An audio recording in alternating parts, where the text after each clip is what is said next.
April ಕೊನೆಗೆ ತುಂಗಭದ್ರಾ ಜಲಾಶಯದ crust ಗೇಟ್ಗಳ ದುರಸ್ತಿ ಪೂರ್ಣ. ಎನ್ಎಸ್ ಬೋಸರಾಜ್. ಮೋಹನನಗರದ ಪ್ರವಾಸಿ ಮಂದಿರದಲ್ಲಿ ಸುದ್ದಿಗಾರರೊಂದಿಗೆ ಮಾತನಾಡಿದ ರಾಜ್ಯ ಸಣ್ಣ ನೀರಾವರಿ ಹಾಗೂ ವಿಜ್ಞಾನ ಮತ್ತು ತಂತ್ರಜ್ಞಾನ ಖಾತೆ ಸಚಿವರು ಎನ್ಎಸ್ ಬೋಸರಾಜ್ ಅವರು ಸುದ್ದಿಗಾರರೊಂದಿಗೆ ಮಾತನಾಡಿ, ತುಂಗಭದ್ರಾ ಜಲಾಶಯದ ಕ್ರಸ್ಟ್ ಗೇಟ್ಗಳ ದುರಸ್ತಿ ಹಿನ್ನೆಲೆ ಕಾಲುವೆಗಳಿಗೆ ನೀರು ಬಿಡಲು ಆಗಿಲ್ಲ. ಬೇಸಿಗೆಯಲ್ಲಿ ಈ ಭಾಗದ ಕುಡಿಯುವ ನೀರಿನ ಪೂರೈಕೆಗಾಗಿ ತುರ್ತಾಗಿ ಕುಡಿಯುವ ನೀರಿನ ಕೆರೆಗಳನ್ನು ತುಂಬಿಸಿಕೊಳ್ಳಲು ಜಿಲ್ಲಾಧಿಕಾರಿಗಳು ಪತ್ರ ಬರೆದಿದ್ದರಿಂದ ಮಾರ್ಚ್ 16ರಿಂದ ಕಾಲುವೆಗಳಿಗೆ ನೀರನ್ನು ಬಿಡಲಾಗಿತ್ತು. ಆದರೆ ಮುಖ್ಯ ಕಾಲುವೆ 13ನೇ ಮೈಲ್ ಹತ್ತಿರ ಬಸ್ಸಾಪುರ ಮತ್ತು ಬಂಡಿಹರ್ಲಾಪುರ ಗ್ರಾಮದ ಹತ್ತಿರ ನಾಲೆ ಒಡೆದು ಹೋಗಿರುವುದರಿಂದ ದುರಸ್ತಿ ಕಾರ್ಯ ಕೈಗೊಂಡಿದ್ದೇವೆ ಎಂದು ಒಡೆದು ಹೋಗಿರುವ ಪ್ರದೇಶಕ್ಕೆ ಮಸ್ಕಿ ಶಾಸಕರಾದ ಬಸನಗೌಡ ತುರ್ವಿಹಾಳ್ ಅವರೊಂದಿಗೆ ಭೇಟಿ ನೀಡಿ ಪರಿಶೀಲನೆ ನಡೆಸಿ ನಾಲೆಗಳ ನಿರ್ವಹಣೆಯ ಬಗ್ಗೆ ಅಪಾರ ಅನುಭವ ಹೊಂದಿರುವ ನಿವೃತ್ತ ಇಂಜಿನಿಯರ್ ಮಂಜಪ್ಪರವರ ನೆರವಿನೊಂದಿಗೆ ನೀರಾವರಿ ಇಂಜಿನಿಯರುಗಳ ತುರ್ತು ದುರಸ್ತಿಗೆ ತಾತ್ಕಾಲಿಕವಾಗಿ ಮರಳಿನ ಚೀಲಗಳನ್ನು ಇಟ್ಟು ದುರಸ್ತಿ ನಡೆಸಿ ಕುಡಿಯುವ ನೀರಿನ ಕೆರೆಗಳಿಗೆ ನೀರು ತುಂಬಿಸಿದ ನಂತರ ಶಾಶ್ವತವಾಗಿ ನಾಲೆ ದುರಸ್ತಿ ಕೈಗೊಳ್ಳುವುದಕ್ಕೆ ಅಗತ್ಯ ಕ್ರಮ ಕೈಗೊಳ್ಳಲಾಗುವುದು ಎಂದು ಅವರು ತಿಳಿಸಿದರು. ಇನ್ನು 2 ರಿಂದ 3 ದಿನಗಳಲ್ಲಿ ಕಾಲುವೆ ಮೂಲಕ ಕುಡಿಯುವ ನೀರನ್ನು ಕೆರೆಗಳಿಗೆ ಬಿಡುವುದರಿಂದ ಮಾನವಿಗೆ ಕುಡಿಯುವ ನೀರು ಪೂರೈಸುವ ರಬ್ಬಣಕಲ್ ಕೆರೆಗೆ ನೀರು ತುಂಬಿಸಿಕೊಳ್ಳುವುದಕ್ಕೆ ಅಗತ್ಯ ಕ್ರಮ ಕೈಗೊಳ್ಳುವಂತೆ ಪುರಸಭೆ ಮುಖ್ಯ ಅಧಿಕಾರಿ ಪರಶುರಾಮ್ ದೇವಮಾನ್ಯರವರಿಗೆ ಸೂಚನೆಯನ್ನ ನೀಡಲಾಗಿದೆ. ತುಂಗಭದ್ರಾ ನದಿಗೆ ಬಿಡುವ 3 ಟಿಎಂಸಿ ನೀರನ್ನು ಬಳಸಿಕೊಳ್ಳುವುದು ಸೇರಿದಂತೆ ನದಿಯ ದಡದಲ್ಲಿ ಕೈ ಬೋರ್ವೆಲ್ಗಳನ್ನು ಹಾಕಿಸಿ ಜಾಕ್ ವೆಲ್ಗಳ ಮೂಲಕ ನೀರು ಬಿಡುವುದಕ್ಕೆ ಕ್ರಮ ಕೈಗೊಳ್ಳಲಾಗುತ್ತದೆ. ಪುರಸಭೆ 5 ಟ್ಯಾಂಕರ್ಗಳನ್ನು ಬಳಸಿಕೊಂಡು ನೀರನ್ನು ಪೂರೈಸುವುದಕ್ಕೆ ಪುರಸಭೆಯಿಂದ ಕ್ರಮ ಕೈಗೊಳ್ಳಲಾಗುವುದು.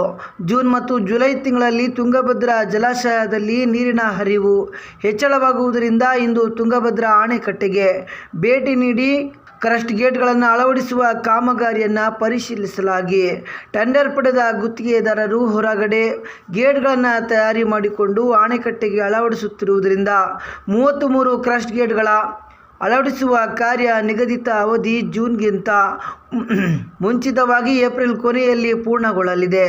ಇದುವರೆಗೆ 18 ಗೇಟ್ಗಳನ್ನು ಅಳವಡಿಸುವ ಮೂಲಕ ಕಾರ್ಯ ಸಂಪೂರ್ಣವಾಗಿದೆ. ಇನ್ನು 5 ಗೇಟ್ಗಳನ್ನು ಪ್ರಸ್ತುತವಾಗಿ ಅಳವಡಿಸುವ ಕಾರ್ಯ ನಡೆಯುತ್ತಿದೆ. ಕ್ರಸ್ಟ್ ಗೇಟ್ಗಳ 2 ಬದಿಯಲ್ಲಿ ಒಟ್ಟು 66 ಚೈನ್ಗಳನ್ನು ಅಳವಡಿಸುವುದಕ್ಕೆ ತಮಿಳುನಾಡಿನ ಸಂಸ್ಥೆಯವರು ಟೆಂಡರ್ ಪಡೆದಿದ್ದು, ಅವರಿಗೂ ಕೂಡ ಜೂನ್ ಮಾಸದ ಒಳಗಾಗಿ ಚೈನ್ಗಳನ್ನು ಅಳವಡಿಸುವುದಕ್ಕೆ ಹೆಚ್ಚಿನ ತಂಡಗಳನ್ನು ನಿಯೋಜಿಸುವಂತೆ ಸೂಚನೆ ನೀಡಲಾಗಿದೆ. ಕೆಲವರು ಅಣೆಕಟ್ಟೆಗೆ ಗೇಟ್ ಅಳವಡಿಸುವ ಕುರಿತು ರೈತರಿಗೆ ವದಂತಿಗಳ ಮೂಲಕ ದಾರಿ ತಪ್ಪಿಸುವ ಕಾರ್ಯ ಮಾಡುತ್ತಿದ್ದಾರೆ. ಸರ್ಕಾರವು ಜೂನ್ ತಿಂಗಳ ಒಳಗೆ 33 ಗೇಟ್ಗಳನ್ನು ಅಳವಡಿಸಿ ಜಲಾಶಯದಲ್ಲಿ ನೀರು ಸಂಗ್ರಹಿಸಿ ಈ ಬಾರಿ ರೈತರಿಗೆ ಬೆಳೆಗೆ ನೀರನ್ನು ಕೊಡಲಾಗುವುದು ಮತ್ತು ರೈತರು ಯಾವುದೇ ರೀತಿಯಿಂದ ಆತಂಕ ಪಡುವ ಅಗತ್ಯ ಇಲ್ಲ ಎಂದು ಹೇಳಿದರು. ಹಾಗಾಗಿ ಒಟ್ಟಿಗೆ ಏಪ್ರಿಲ್ ಕೊನೆಗೆ ಗೇಟ್ಗಳು ಕೊಡಿಸೋ ಕಾರ್ಯಕ್ರಮ ಎಲ್ಲ ಮುಗಿತಿದೆ. ಅವ್ರು ನಾವು ಜೂನ್ ತನಕ ಟೈಮ್ ಕೊಟ್ಟಿವಿ. ಆ್ಯಕ್ಚುಲಿ ಟೆಂಡರ್ ಇದರಲ್ಲಿ ಆಗಿದ್ದು ಜೂನ್ 15 ಅಂತೇಳಿ. ಈಗ ಒಟ್ಟಿಗೆ ಏಪ್ರಿಲ್ 31 ತಾರೀಕಿಗೆ ಈಗ ಇದ್ದ ಪ್ರಕಾರ ಏಪ್ರಿಲ್ ಕೊನೆಗೆ ಎಲ್ಲ ಈ 33 ಗೇಟ್ ಕೂಡಿಸ್ಲಿಕ್ಕೆ ಅವರ ಪ್ಲ್ಯಾನ್ ಪ್ರಕಾರ ಕೆಲಸ ನಡೀತಾ ಇದೆ. ಇದಾದ ನಂತರ ನೆಕ್ಸ್ಟ್ ಟೆಂಡರ್ ಲೇಟಾಗಿ ಚೈನ್ಗಳು ಕರೆದಾರೆ. ಚೈನ್ 33 ಗೇಟ್ಗೆ 2 ಚೈನ್ ಇರ್ತಾರೆ, 66 ಚೈನ್ ಆಗಲಿ. ಅದ್ಯಾವ ತಮಿಳ್ನಾಡು ಯಾರು ಟೆಂಡರ್ ಆಗಿ ತಮಿಳ್ನಾಡು ತಗೊಂಡ್ರೆ ಅವರು ಚೈನ್ ರೆಡಿ ಮಾಡ್ತಾಯಿದ್ದಾರೆ. ಈಗ ಅದು ಸಹಿತ 2-3 ಬ್ಯಾಚ್ ಮಾಡಂತ ಹೇಳಿದ್ವಿ. 2-3 ಬ್ಯಾಚ್ ಮಾಡಿ ಡೈಲಿ 1 ಗೇಟ್ಗೆ 2 ಚೈನ್ ಕೊಡ್ಸೋ ಪ್ರೋಗ್ರಾಮ್ ಆಯ್ತದೆ. ಅದಕ್ಕೆ ಟೈಮ್ ಜಾಸ್ತಿ ಆಗಬಾರ್ದು ಹೇಳಿ 2-3 ಬ್ಯಾಚ್ ಮಾಡಿ ಮೇ ತಿಂಗಳಲ್ಲಿ ಚೈನ್ ಕೊಡ್ಸೋ ಸಹಿತ ಕಂಪ್ಲೀಟ್ ಮಾಡಿ ಒಟ್ಟಿಗೆ ಮೇ ತಿಂಗಳ ಕೊನೆಗೆ ಇನ್ಫ್ಲೋ ಬರೋದ್ರೊಳಗಾಗಿ ಕಂಪ್ಲೀಟ್ ಕೆಲಸ ಆಗಲಿಕ್ಕೆ ಎಲ್ಲ ಕ್ರಮ ತೆಗೆದುಕೊಂಡಾರೆ.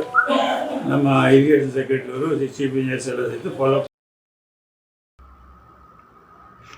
ಈ ಸಂದರ್ಭದಲ್ಲಿ ಬ್ಲಾಕ್ ಕಾಂಗ್ರೆಸ್ನ ಅಧ್ಯಕ್ಷರಾದ ಅಬ್ದುಲ್ ಗಫೂರ್ ಸಾಬ್, ಗ್ಯಾರಂಟಿ ಸಮಿತಿ ತಾಲೂಕು ಅಧ್ಯಕ್ಷರಾದ ಬಿಕೆ ಅಮರೇಶಪ್ಪ, ವಕೀಲರು ಜಿ ನಾಗರಾಜ್, ಕಿರಿಲಿಂಗಪ್ಪ, ದೊಡ್ಡಬಸಪ್ಪ ಗೌಡ ಭೋಗವತಿ, ಮಾಂತೇಸ್ವಾಮಿ ರೋಡೂರು, ಹೊನ್ನಪ್ಪ ಹೆಳವಾರ್, ಸೈಯದ್ ಖಾಲಿದ್ ಖಾದ್ರಿ, ರಾಜಾ ಸುಭಾಷ್ ಚಂದ್ರ ನಾಯ್ಕ್, ಹುಸೇನ್ ಬೇಗ್, ಹಿದಾಯತ್ ನಾಯ್ಕ್, ಸತ್ತರ್ ಬಂಗ್ಲೆವಾಲಿ ಸೇರಿದಂತೆ ಇನ್ನೂ ಅನೇಕರು ಉಪಸ್ಥಿತರಿದ್ದರು.